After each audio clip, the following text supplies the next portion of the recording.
Saka mudara titsanangurewo beautiful instrument renyu ndangonzwa tuning yembira. Yeah. But yeah, that's where so this instrument, the name I've kind of termed it Inanga reDzimbahwe, because originally instrument inonzi Inanga kana inonzi Enanga. So it's an instrument from East Africa, Saga region, DRC, Rwanda, Burundi, Kenya, Uganda.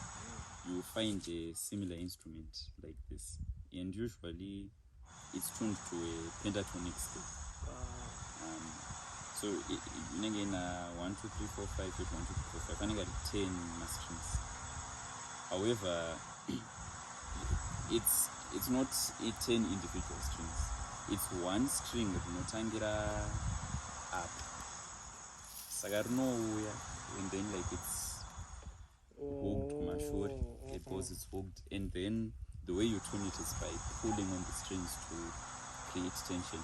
Saka the last 3 strings are just there to hold tension. You don't play them. Because if you play them, you lose the tension in the rest of the strings.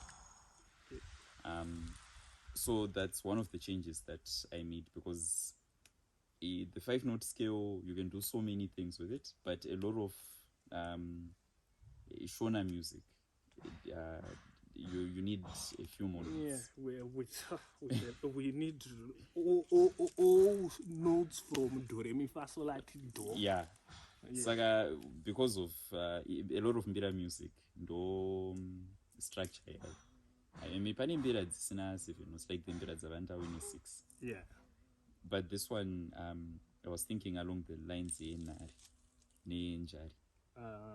Actually, in Njari, a lot of the songs ndo dzandakatanga ndichedza kuexperimenta nadzo, and it was like, oh, you can actually, if you tune it in a weird way, in a way that people don't necessarily tune it in East Africa, you can make music that's more familiar to people this side.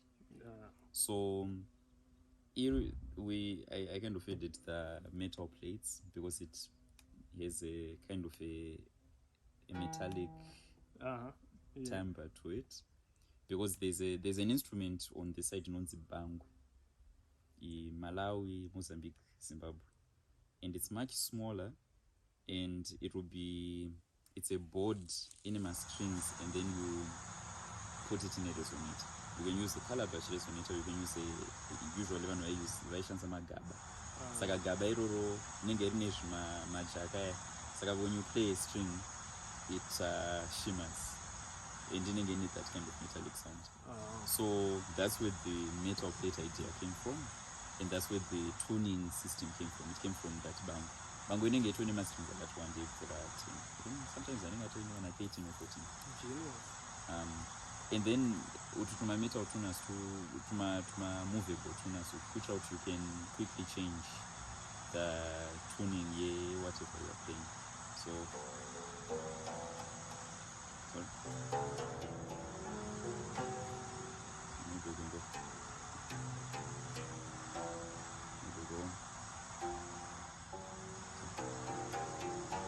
yeah.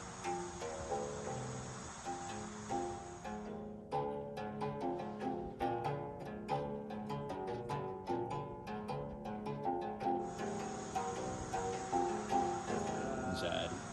Yes. Inzwi yepanjari. Inzwi chiyanyama. Saka just by moving Bichan rather than kutuna, the metal plate is also quite smooth. Saka also struggling, you see? You can move. Yeah. So you can then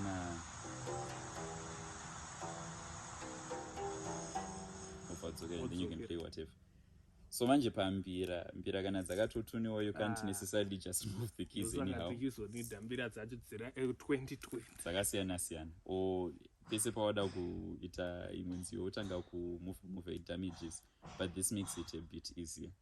So the strings are guzheng strings, the traditional Chinese instrument, and on a lot of East Asian zither instruments like this, they also have movable tuning pegs. That's where the idea came from.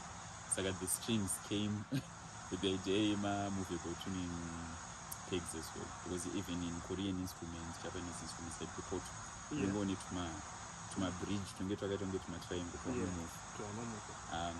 And then the guitar strings, managed my tuning pegs. These are just your typical guitar tuning pegs, just because it's they hold the tuning a bit easier for me at least than the pulling, because it's not so much what it's a better system, it's what if you're an expert at tuning an Inanga near one string, you don't need but this is more to accommodate myself, because to accommodate us because the tuning of it is a skill in itself that I don't necessarily have, so I ended up trying to get a bit more convenience for myself by doing this. But even the tuning actually, it's like you have to set the instrument in a particular position, which tanga kumadonza 1-1, because ofana utanga watuna E, and tension yanoisa up shouldn't miss ni E, and tension yanoisa up shouldn't miss ni 1 and 2.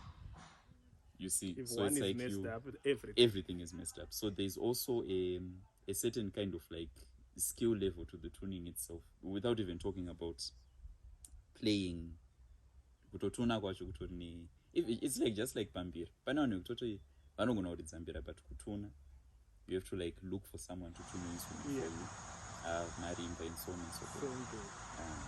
But anyway, that's on the Inanga reDzimbahwe. So it's basically kind of merging inspiration here, the body itself and the structure. This one is a Rwandan iteration of the instrument. The ones from Uganda and Burundi are about half size.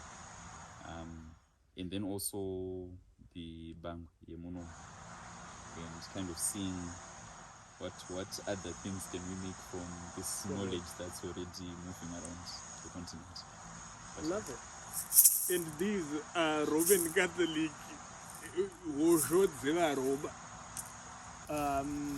That was Anesu Ndoro, ladies and gentlemen, with his innovative creation, which we call Inanga reDzimbahwe. Inanga reDzimbahwe, right? Inanga reDzimbahwe. Inanga reDzimbahwe. There we go. And it's phenomenal. And yeah, Anesu, I'm here today with Anesu, and he's just showing me some ethno-music inventions that he's working on down here in Marondera. I'm hoping that you come and visit and you get more information on Inanga reDzimbahwe. Until next time, you are Africa. I'm in Africa, and we are definitely Africa. Peace.